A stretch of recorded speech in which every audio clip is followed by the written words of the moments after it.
Hey everyone, I'm Kristen, the anxiety therapist, and today I'm going to be talking about a psychological concept called the paradox of choice. And this is the idea that the more options or choices we have, the less satisfied we tend to be with what we choose. And this comes from being afraid of missing out on the choices that we forfeited and constantly thinking about whether there's something better out there or, whether something else would have been a better fit or more suitable for us. And with the internet nowadays, that can become such a black hole where, we're shopping online for something and there are ads and then one link leads to another link and all of a sudden we spend 4 hours shopping for a lamp, and so while this might not be a huge inconvenience to most people, if you are someone who struggles with anxiety, this can actually be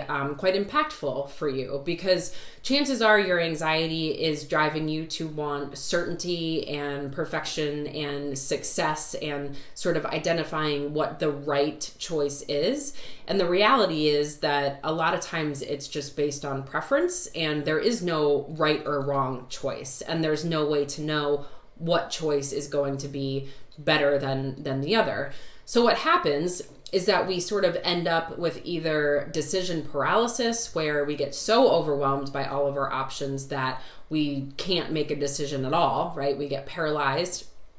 Or decision fatigue, where we're constantly kind of weighing the pros and cons of each option and what would be better and kind of constantly spinning our wheels thinking it through, that again, we end up not making a decision because we're just too fatigued and exhausted to commit to something. So if this happens, a helpful approach is to narrow your options down to 2 or 3. So narrow it down, maybe set it aside for a day or a few days and come back and just choose from those 2 or 3. And if you still have trouble with that, set a deadline at which point you need to commit to a decision. Because if you don't, your anxiety will sort of take hold, and it will make you feel like you're being productive in sort of weighing out all of your options, when in reality you're just, again, kind of spinning your wheels like a hamster on a wheel. You're just going round and round without actually committing, without making a decision, without getting off of the wheel. So try this next time you're having a hard time making a decision. And I think the biggest thing to remember is that we tend to be happier with less, because ultimately that leads to less second guessing and less doubt. So just keep that in mind for the future. And, when you are confronted with another decision that needs to be made.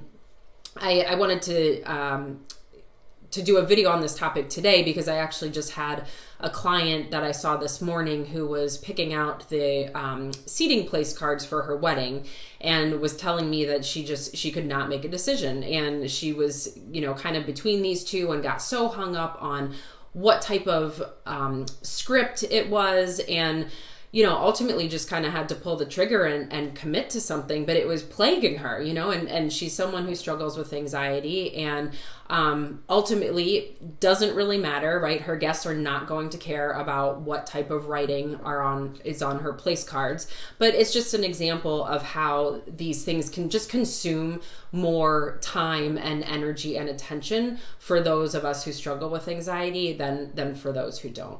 So anyway, I hope you found this video helpful. Stay tuned next week for more comment. Drop a comment or a question below the video if you want, and I'll see you guys next week. Take care.